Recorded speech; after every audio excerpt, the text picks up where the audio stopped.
ભાવના દરેકની ભગવાન પ્રત્યે જાગી છે, પણ સૂર્યનારાયણની જે ભાવના છે એ અત્યંત પવિત્ર છે. પુત્રી તરીકે ઈચ્છે ત્યારે ભગવાન કહે છે કે હું પોતે તમારી દીકરી બનીને આવીશ.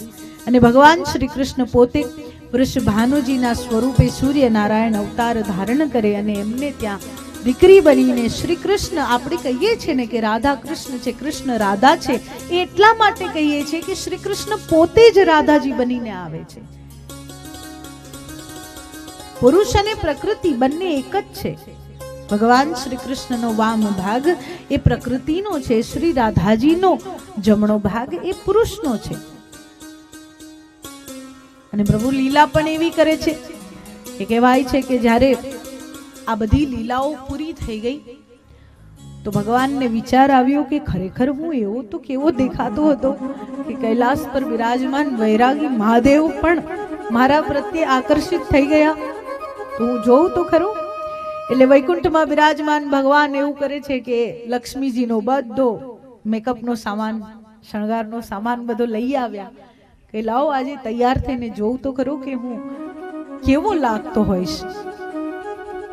પોતાના એક એક આભૂષણને પ્રભુ ઉતારતા જાય છે અને લક્ષ્મીજીના એક એક આભૂષણને પ્રભુ ધારણ કરતા જાય છે. સૌથી પહેલા પ્રભુ પોતાનું પીતાંબર ઉતારીને સુંદર લાલ રંગની સાડી ધારણ કરે, પોતાના ગળામાંથી વૈજયંતી માળા, પોતાના ગળામાંથી બીજા આભૂષણો કાઢીને લક્ષ્મીજીના આભૂષણો ધારણ કરે, બાજુબંધ કાઢીને પ્રભુ કંકણ ધારણ કરે, પગમાં પાયલ ધારણ કરે, મસ્તક પરથી મોર મુકુટ કાઢીને સુંદર ટીકો ધારણ કરે, કાનમાં કુંડળ ધારણ કરે.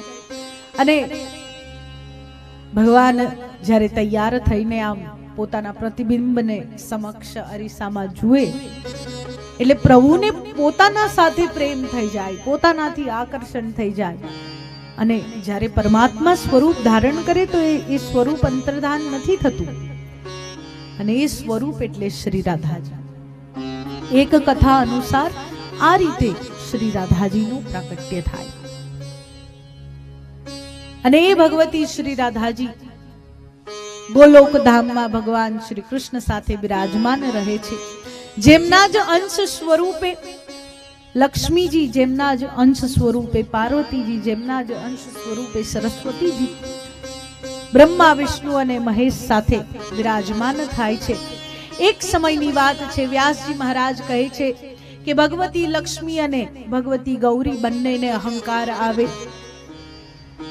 એ બંને વિચાર કરે છે કે અમારા વગર તો આ બધાનું કઈ છે જ નહીં, અમારા વગર તો કોઈનું અસ્તિત્વ નથી. અને તે સમયે ભગવાન શ્રી હરિની સેવામાં ખૂબ આનંદથી ક્ષીરસાગરમાં બિરાજમાન લક્ષ્મીજી દુર્વાસા ઋષિનું આગમન થાય અને સ્વાગત માટે ઊભા નથી થતા. અને જ્યારે ઊભા નથી થતા ત્યારે દુર્વાસા ઋષિ શ્રાપ આપે છે કે જાઓ, તમારું ભગવાન શ્રી હરિના સાનિધ્યમાંથી પતન થશે. લક્ષ્મીજીને શ્રાપ મળ્યો એટલે નારાયણ તરત જ ઊભા થઈ ગયા કે પ્રભુ દયા કરો, કૃપા કરો. લક્ષ્મીજી વગર તો સંસાર કેમનો ચાલશે? ચાલે? લક્ષ્મીજીની કૃપા વગર ચાલે દુનિયા? કોઈ તમને એમ કહી દે કે લક્ષ્મીજીનો ત્યાગ કરી દો, કામ નોકરી કઈ કરવાનું નહીં, બસ ભગવાનનું ભજન કરવાનું, તો એમને યાદ અપાવવાનું કે ભગવાન શ્રી કૃષ્ણએ રાજપાટની પ્રાપ્તિ માટે જ મહાભારત જેવું યુદ્ધ કરાવ્યું હતું. અધિકારની પ્રાપ્તિ માટે જ. સુખ ભોગવવા હશે તો અર્થોપાર્જન કરવું પડશે, ધન કમાવવું પડશે. હા, તમે વૈરાગી છો, તમે ત્યાગી છો, તમારે સુખ નથી ભોગવવું, તમારે બે સમયનું ભોજન મળે, બસ બહુ થઈ ગયું. કોઈ પણ જગ્યાએ જઈને રહી શકો છો, કોઈ પણ જગ્યાએ ઝૂંપડી બાંધીને રહેશો તો તમારા પ્રારબ્ધમાં લખેલા 2 ટાઈમના રોટલા તો તમને મળી જ જશે.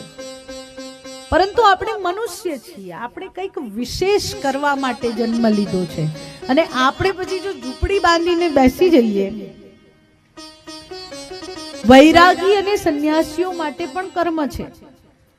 શાસ્ત્રમાં ગ્રહસ્થ આશ્રમનો ત્યાગ કરીને બેઠેલા વૈરાગી અને સંન્યાસીઓ માટે પણ કર્મ બતાવવામાં આવ્યું છે કે સમાજમાં જે લોકો પોતાની જરૂરિયાત પૂરી નથી કરી શકતા, સમાજમાં જે લોકોને યોગ્ય સમય ભોજન નથી મળતું, સમાજમાં જે લોકોને વિદ્યા નથી મળતી, સમાજમાં જે લોકોને સંસ્કાર નથી મળતા, એ બધાને ભોજન, સંસ્કાર, વિદ્યા આ બધું આપવાનું કામ એ વૈરાગી અને સંન્યાસીઓનું છે.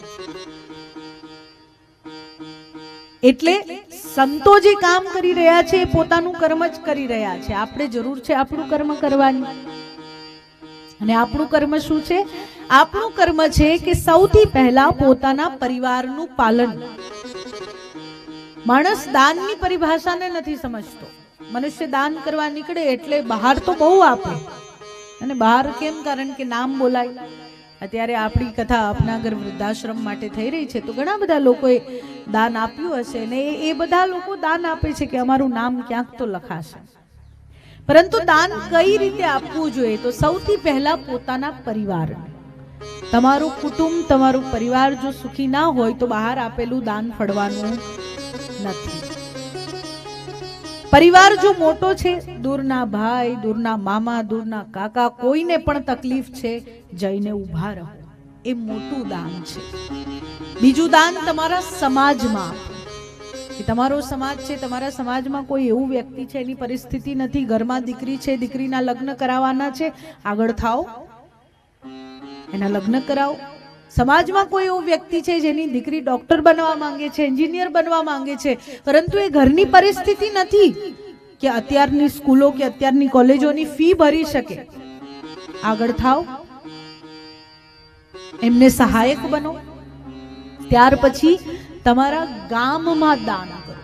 જે ગામમાં તમે રહો છો એ ગામમાં કોઈ એવું વ્યક્તિ છે, કોઈ એવું મંદિર છે, કોઈ એવો બ્રાહ્મણ પરિવાર છે, કોઈ એવા પરિવારો છે કે જેમને ખરેખર સહાયની, અન્નની જરૂર છે, કોઈને વસ્ત્રની જરૂર છે, જે કોઈ પણ વસ્તુની તમને લાગે કે જરૂરિયાત છે, તો એમને દાન કરો.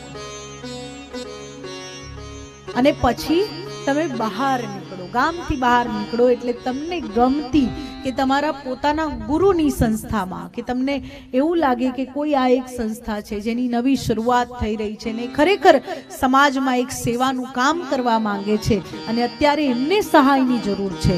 લોકો ખરેખર ઘણી વખત લોકોને જોઈને મને બહુ નવાઈ લાગે કે જ્યાં આપવાની જરૂર ના હોય ને ત્યાં ખૂબ આપે, અને જ્યાં ખરેખર આપવાની જરૂર હોય ને ત્યાં એમ કે હવે અહીંયા તો શું આપવાનું, અહીંયા તો હજી 2 જ માણસ છે. પણ તમે ત્રીજાનું આપશો તો ત્રીજું આવશે ને.